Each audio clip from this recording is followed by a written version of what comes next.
नमस्कार। अगर आप इस चैनल पे नए हैं तो प्लीज इस चैनल को सब्सक्राइब जरूर करिए और अगर आपको ये वीडियो पसंद आता है तो एक लाइक जरूर करिए।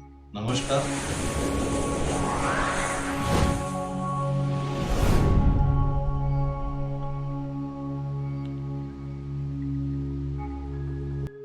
उनकी रचना कैसे होती है।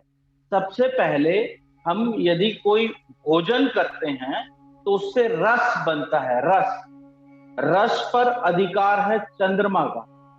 जब भी हम कोई लिक्विड की बात करते हैं तो उस पे अधिकार होता है चंद्रमा का।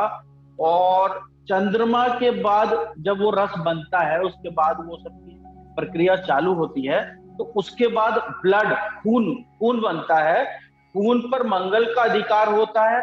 फिर खून से तंत्रिकाएं और जोड़ जॉइंट्स बनने शुरू होते हैं।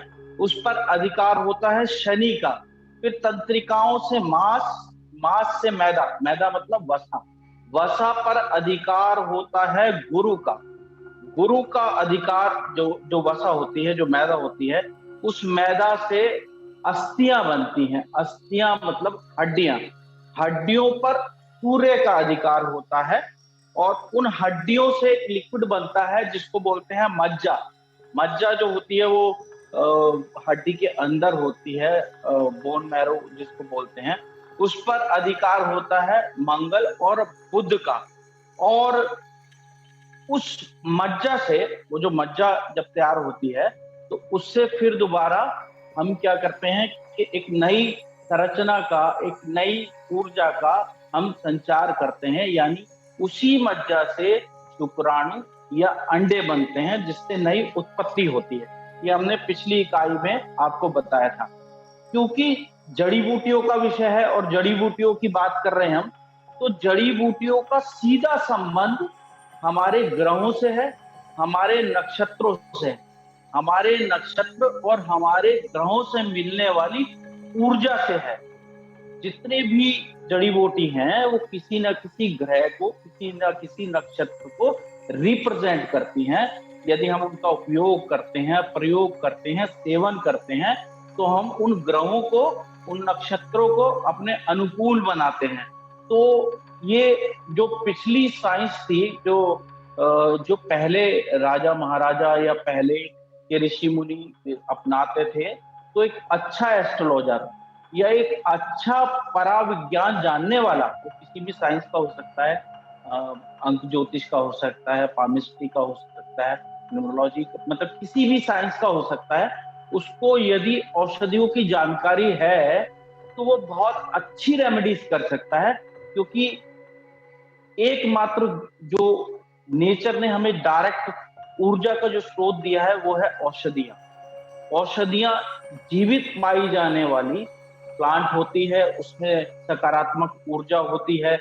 जड़ी बूटियों में उन ग्रह नक्षत्रों का विशेष प्रभाव रहता है। और हर जड़ी बूटी किसी न किसी ग्रह को, किसी न किसी नक्षत्र की विशेष ऊर्जा लिए होती है। किसी भी औषधि को, कोई भी औषधि होती है, उसको हम 3 प्रकार से प्रयोग कर सकते हैं। 3 प्रकार से प्रयोग करने का क्या तरीका है कि हम उन ग्रहों की एनर्जी लें, उन नक्षत्रों की ऊर्जा को अपने अंदर, अपनी पॉजिटिव को बढ़ाने के लिए प्रयोग करें। उन उन औषधियों को उन ग्रहों के अनुकूल हम उनका सेवन कर सकें। तो 3 प्रकार क्या होते हैं, और यही आधार होता है किसी भी रेमेडी करने का। यानी कि अगर हम कोई रेमेडी करते हैं तो उसका आधार होता है 3 बातें। एक, उसका रूप, जैसा दिखती है, कलर क्या है उसका, आकार क्या है उसका, शेप क्या है। क्योंकि जितनी भी हम रेमेडी करते हैं वो 80% हमारी आंखों के द्वारा होती है। ये कहाँ है, ये हमारे शास्त्रों में वर्णन है कि हम देख करके किसी भी चीज की रेमेडी, मतलब किसी भी ऊर्जा को ग्रहण करना है, किसी को भी ऑब्जर्व करना है, तो वो क्या करते हैं, पहला रूप, मतलब उसकी शेप क्या है, आकार कैसा है, रंग कैसा है। दूसरा है उसका गुण, मतलब उसके अंदर ठंडा है, गर्म है, मीठा है, खट्टा है, किस क्षेत्र में हो रहा है, किस प्रकार से हो रहा है, ये उसके गुण हैं। किसी भी औषधि को यदि हम प्रयोग करते हैं तो उसका गुण पहला क्या है? पहला है रूप, दूसरा है गुण, तीसरा है धर्म। धर्म से मतलब ये है कि जो कभी नहीं बदल सकता, मतलब गुण, गुण जो होता है वो हम चेंज कर सकते हैं, रूप हम परिवर्तित कर सकते हैं, मगर किसी भी चीज का जो धर्म है वो हम नहीं बदल सकते। धर्म से क्या अभिप्राय है? धर्म से अभिप्राय है जैसे अग्नि में होने वाली ताप, जैसे अग्नि का ताप, मतलब अगर अग्नि होगी तो ताप होगा, जल होगा तो शीतलता होगी, सूर्य है उसको नित्य उगना ही उगना है, ये सूर्य का धर्म है। तो इसी प्रकार औषधियों का भी अपना एक गुण, एक रूप और एक धर्म होता है। तो कोई भी जो औषधि है वो किसी भी ग्रह की सकारात्मक ऊर्जा को आवेशित करने की पावर रखती है, क्षमता रखती है, और उसका एक अपना ही एक धर्म भी है कि वो उस अंग पे, उस ग्रह पे, उस नक्षत्र पे काम करेगी ही करेगी। तो जब हमारी हमारी उत्पत्ति हुई, मानव की उत्पत्ति हुई, तो मानव की उत्पत्ति से पहले ही परमपिता परमेश्वर ने हमें सुखी करने के लिए नाना प्रकार की वस्तुओं और हमारे उपयोग के लिए, उपभोग के लिए बहुत सारी चीजें पैदा की। तो उसमें से ही एक जड़ी बूटी जो थी वो सजक थी। जैसा आपको पता होगा, आपने कुछ पौराणिक ग्रंथ और कहानियां भी सुनी होंगी कि पहले पशु पक्षी और औषधियां बात करते थे, आपस में बात करते थे, मनुष्य से बात करते थे। तो औषधियों का उन ग्रहों से डायरेक्ट कनेक्शन होता है, क्योंकि उनका एक विशेष प्रभाव, एक विशेष एक एक एक जिसको बोलते हैं एक विशेष गुण उन उन ग्रहों का वो लिए हुए होती हैं जड़ी बूटियां अपने अंदर। यदि हम उनको अपने ग्रहों के अकॉर्डिंग यूज करते हैं, उनको हम इस्तेमाल करते हैं, तो उसका बहुत अच्छा रिजल्ट हमें मिलता है। प्रकृति पर प्रकृति पर ऐसी कोई भी वनस्पति नहीं, औषधि नहीं, जिसका संबंध सीधा ग्रह से ना हो, सीधा नक्षत्रों से ना हो। और जिस प्रकार हम बात करते हैं कि पंच महाभूतों से हमारी ये पृथ्वी बनी है, इन पंच महाभूतों की कमती अधिकता के कारण हमें नाना प्रकार की बीमारियों से, कष्टों से गुजरना पड़ता है। इसी प्रकार औषधि में भी, यानी प्लांट्स में भी, वनस्पति में भी 5 प्रकार के गुण पाए जाते हैं। वो 5 प्रकार के पंच महाभूत तत्व मिलते हैं। उसमें क्या होता है, किसी भी पेड़ को, आप पौधे को देखोगे तो उसमें 5 जो उसके पार्ट होते हैं वो होते हैं। पहला होता है जड़।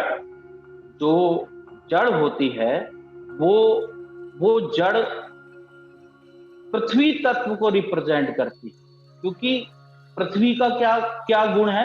पृथ्वी का गुण है धारण करना, पृथ्वी का गुण है उसको संभालना।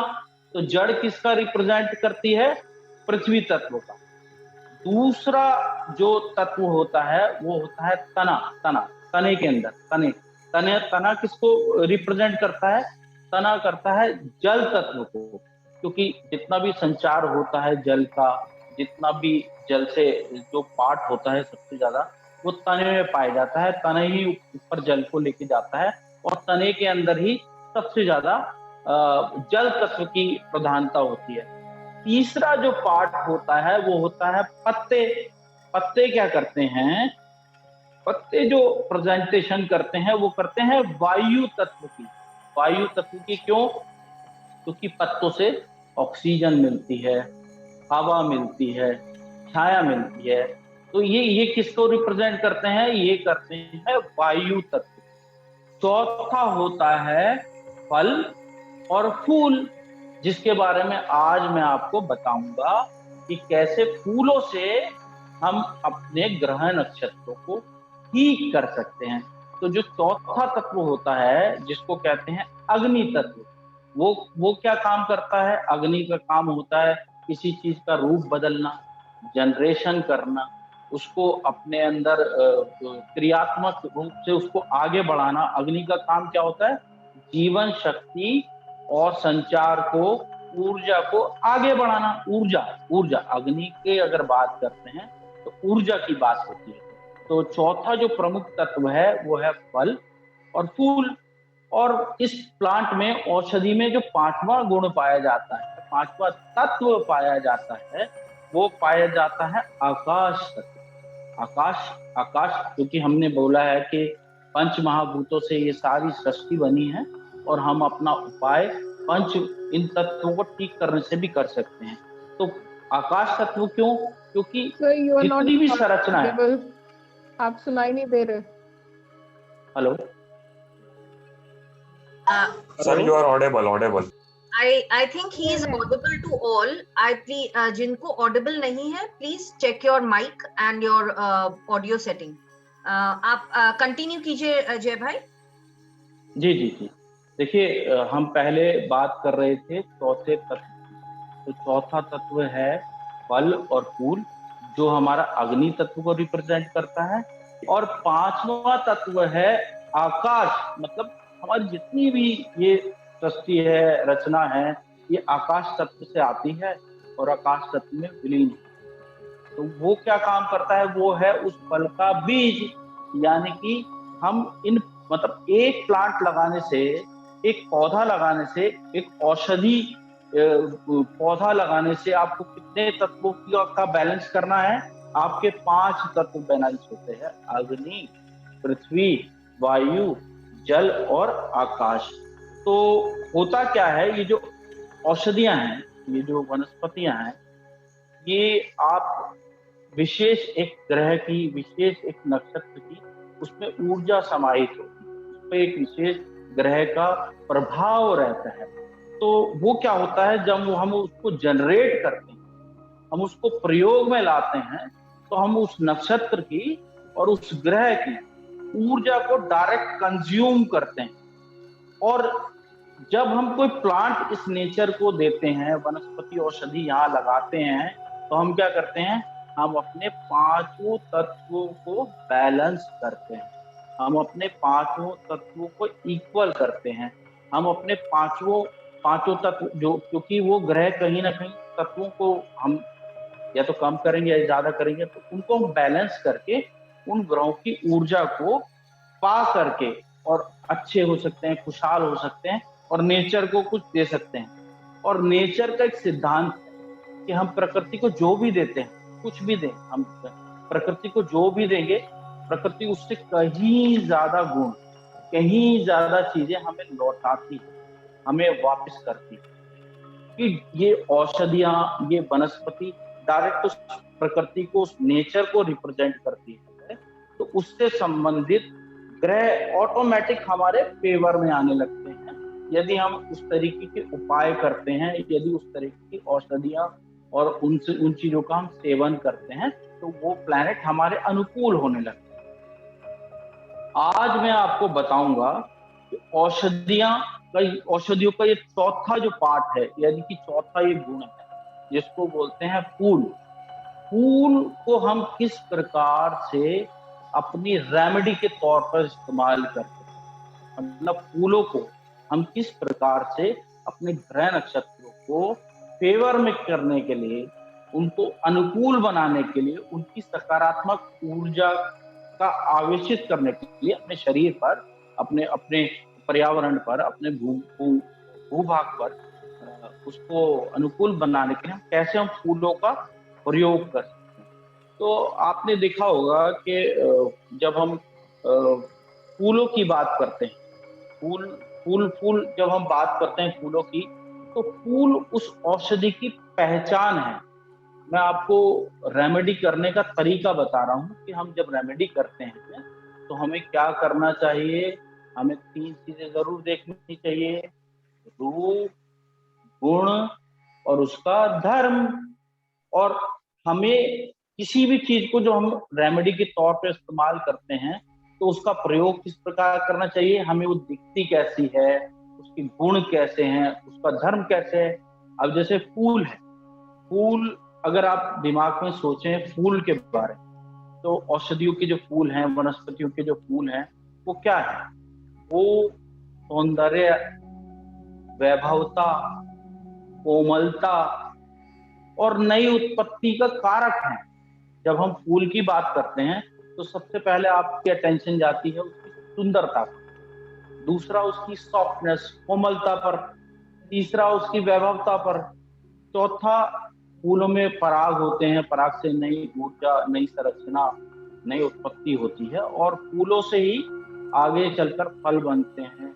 वो यानी कि वो क्या है, डायरेक्ट सोर्स है ऊर्जा का, अग्नि का और कंज्यूम करने का। अब होता क्या है कि जो भी प्लैनेट है जिसकी हमारे सकारात्मक ऊर्जा लेनी है या जिसका दुष्प्रभाव हमें कम करना है, तो उससे संबंधित हमें औषधियां और उससे संबंधित हमारे को पुष्प, इनकी जरूरत होती है। और ये जो संसार है, इस संसार में हम भौतिक सुख और आनंद प्राप्ति के लिए आए हैं। तो हमारी जो रचना हुई है वो हुई है भौतिक सुखों के लिए और आनंद प्राप्ति के लिए।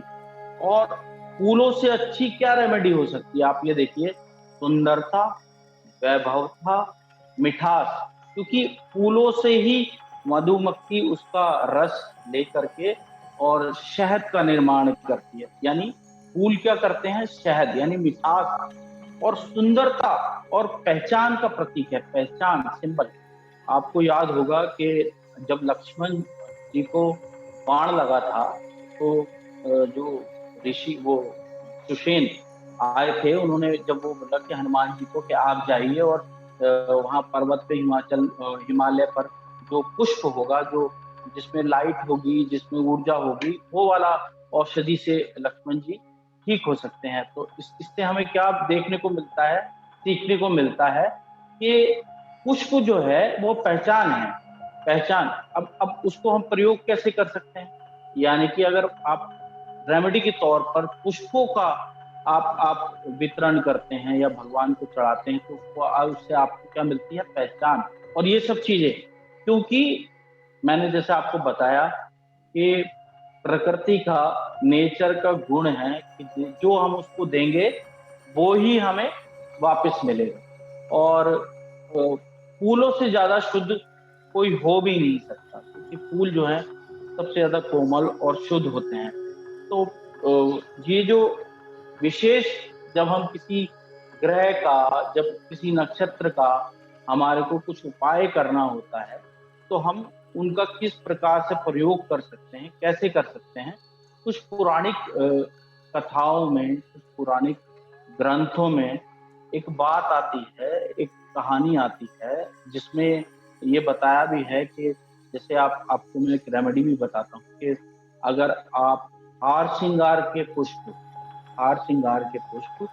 अगर आप माँ पार्वती पे चढ़ाते हैं, या ऐसी कन्या जो विवाह की इच्छुक है, क्योंकि एक स्टोरी भी आपने सुनी होगी, एक कहानी है कि जब माँ सीता ने राम जी को देखा, वहां पर जाकर के माँ पार्वती की आराधना की और वहां पर पुष्प अर्पण किए, तो उनसे क्या हुआ? उनको मन मांगा, मतलब जो वो चाहती है वैसा वर की प्राप्ति हुई। और हमारा संसार और हमारा जो शरीर है, ये मन मांगा ही मांगना चाहता है, ये जो चाहता है वही करना चाहता है। तो फूल जो है, पुष्प है, एक बहुत अच्छा स्रोत है, एक बहुत अच्छा जरिया है उन ग्रहों का और उन नक्षत्रों का अपने अंदर ऊर्जा पाने का, उनका आशीर्वाद पाने का।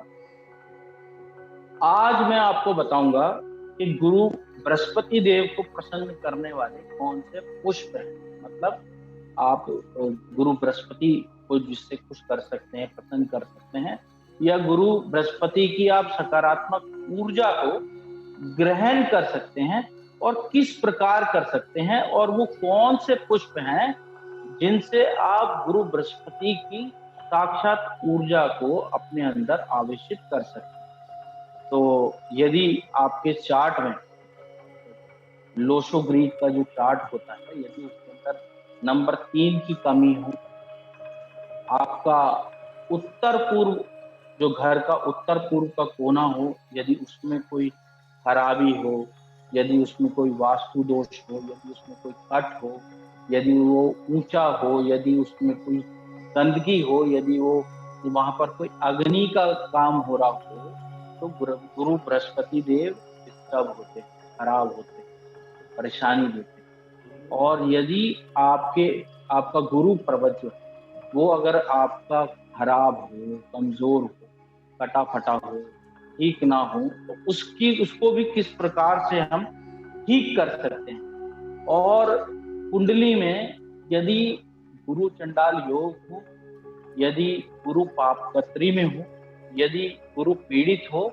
यदि गुरु का नीचता की ओर अग्रसर हो या नीच हो, तो उसका हम किस प्रकार से रेमेडीज कर सकते हैं, उसकी किस प्रकार से पुष्पों के द्वारा उसको हम गुरु को ठीक कर सकते हैं, उसकी सकारात्मक ऊर्जा को हम ले सकते हैं। देखिए, ज्योतिष और बाकी जो क्षेत्र है, ये कहीं ना कहीं ये हम बहुत पीछे जा चुके हैं। नई नई चीज, अचीवमेंट और संभावनाओं का क्षेत्र है, तो हम क्यों ना प्रयोग करें, इन सब चीजों को आगे बढ़ाएं जो हमारे ऋषि मुनियों ने हमारे शास्त्रों में कहीं ना कहीं थी, जो कहीं खो गई हैं। तो मेरा एक प्रयास है कि उन सब चीजों को एकत्रित किया जाए और उसको आपस में शेयर किया जाए, उसको आपस में बांटा जाए, ताकि हम उनसे मैक्सिमम फायदा उठा सकें, ज्यादा से ज्यादा उन ग्रहों को अपने अनुकूल बना सकते हैं। तो मेरा ये प्रयास है। तो मैं ये खोजबीन करता रहता हूँ, और इसलिए क्योंकि मैं लगभग 25 वर्ष के करीब से जड़ी बूटी और इसका काम करता आया हूँ, तो मुझे थोड़ा सा इसका नॉलेज भी है और मैंने इसके प्रैक्टिकल रूप से इसके प्रयोग भी किए हैं। तो मैं आज आपको बताने वाला था, गुरु जो ग्रह है उसकी कौन से पुष्प, आप ये सब चीज लिख सकते हैं यदि आप लिखना चाहें तो। यदि नंबर 1 है हार श्रृंगार का फूल, नंबर 2 है केसर का पुष्प, नंबर 3 है पीला कनेर। पीला कनेर, देखिए कनेर जो है 4 प्रकार के होते हैं, उसमें हमें पीला वाला कनेर लेना है। पीला कनेर आपको क्या करना है, हार श्रृंगार के फूल, केसर के पुष्प और पीला कनेर जो होता है वो आप ले करके, और गुरु ग्रह को किस प्रकार स्ट्रॉन्ग करना है, मजबूत करना है, वो मैं आपको बताने जा रहा हूँ। सबसे पहले तो अपने घर के उत्तर पूर्व कोने पे आपको क्या करना है, हार श्रृंगार और केसर के पुष्प रखने। केसर आपको पता होगा, मैं जो रेमेडी आपको बता रहा हूँ ये मैंने खूब प्रयोग की हुई है और इसके रिजल्ट भी मैंने देखे हुए। जी रतन।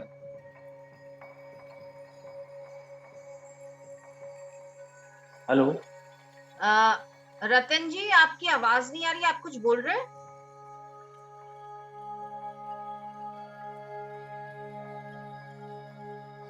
चलिए कोई नहीं, हम कंटिन्यू करते हैं। जी जी जी जी।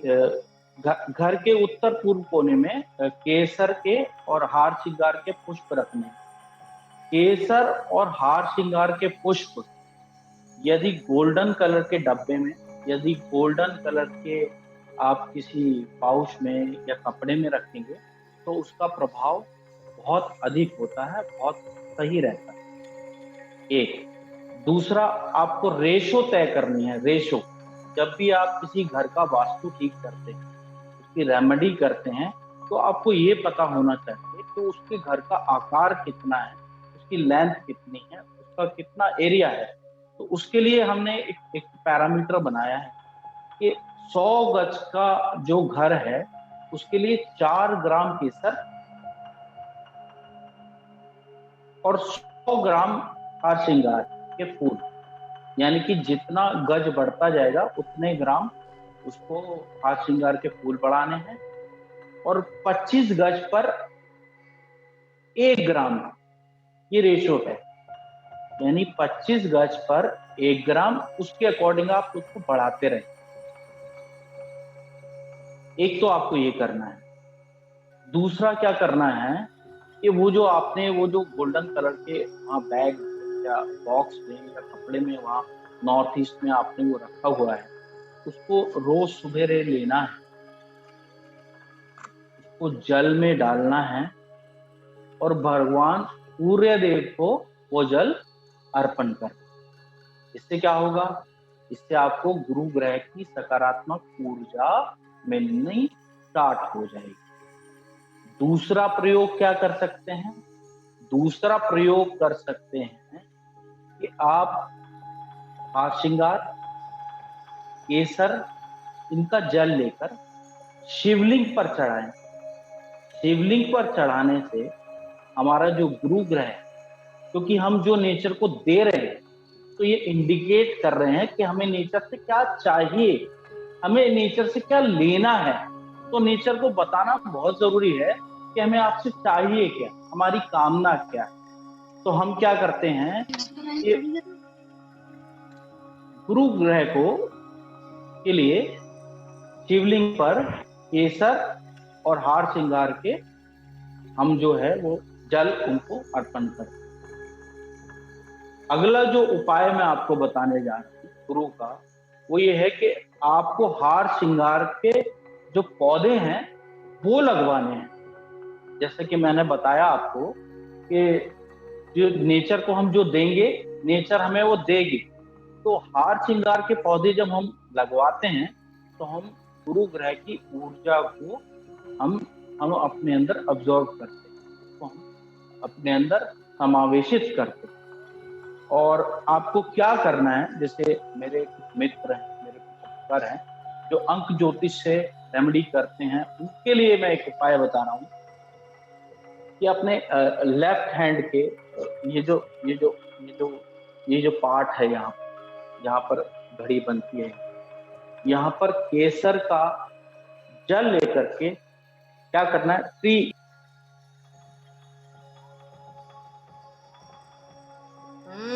जो लोशो ग्रिड से जो चेक करते हैं, मेरे मित्रों के लिए, साथियों के लिए मैं एक रेमेडी बता रहा हूँ कि अपने लेफ्ट हैंड की पाम पर, यहाँ ये पाम क्या, ये जो इसका ये पार्ट, ये जॉइंट है, यहाँ पर 3 बनाना है, 3 बनाना है। इससे क्या होगा? इससे आपको बहुत अच्छा उपाय बताने जा रहा हूँ। वो ये है कि अपने गुरु पर्वत पर आपको यहाँ लेफ्ट हैंड के, ये जो लेफ्ट हैंड है, लेफ्ट हैंड क्यों लेते हैं? क्योंकि इसका डायरेक्ट कनेक्शन हमारे दिल से है, हमारे दिमाग से है। तो हम जिसको भी रेमेडी बताते हैं लेफ्ट हैंड की बताते हैं, ताकि उसको डायरेक्ट वो ऊर्जा उसको ग्रहण। तो जो गुरु पर्वत है, इस गुरु पर्वत पे आप क्लॉकवाइज केसर जो है रगड़ना स्टार्ट करें। यदि आपका गुरु पर्वत डाउन है, खराब है, पीड़ित है, तो आपको क्या करना है, यहाँ पर जो केसर लेकर के और इसको यहाँ क्लॉकवाइज ये करना है आपको। और इसके अलावा आपको क्या करना है, केसर के पुष्प लेकर के पहले अपनी नाभि पे, फिर गले पे, फिर थर्ड आई जिसको बोलते हैं, इसको यहाँ पर लगाना है। इससे आपका गुरु ठीक होगा, अच्छा होगा।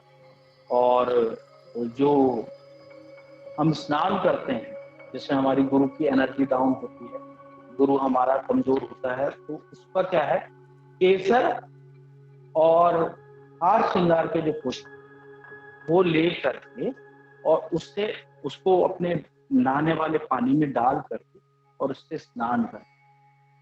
और सबसे अच्छी रेमेडी जो मुझे लगती है वो ये लगती है कि जब भी आप कोई हवन करें तो उसमें केसर, हार श्रृंगार के पुष्प मिलाएं और उससे आप हवन करें। इससे आपका गुरु अच्छा होगा, बेहतर होगा, आपको अच्छे रिजल्ट मिलेंगे। तो आज की इकाई में, आज के पाठ्यक्रम में आपको मैंने बताया गुरु किस प्रकार हमारा ठीक हो सकता है, गुरु घर में हमारा कौन सा कोना है जहाँ वो प्रभाव रखता है, केमिस्ट्री में हम उसको कैसे यूज कर सकते हैं, न्यूमरोलॉजी में हम उसको कैसे उपयोग कर सकते हैं, और हम हार श्रृंगार, केसर और पीले कनेर के जो पुष्प हैं उनका प्रयोग करके गुरु को किस प्रकार सकारात्मक ऊर्जा में हम अपने आप को ढाल सकते हैं, उसकी सकारात्मक ऊर्जा का हम सेवन कर सकते हैं। धन्यवाद। अगली इकाई में, अगले पाठ्यक्रम में मैं आपको दूसरे पुष्प और दूसरी ग्रहों की रेमेडी जरूर। धन्यवाद। जी लूना जी बताइए। ऑलराइट जय भाई, आपने बहुत बढ़िया प्रेजेंटेशन दिया, बहुत अच्छा लगा सुनकर, फ्लावर्स के ऊपर, पुष्पों के ऊपर सुनकर। आई थिंक एक क्वेरी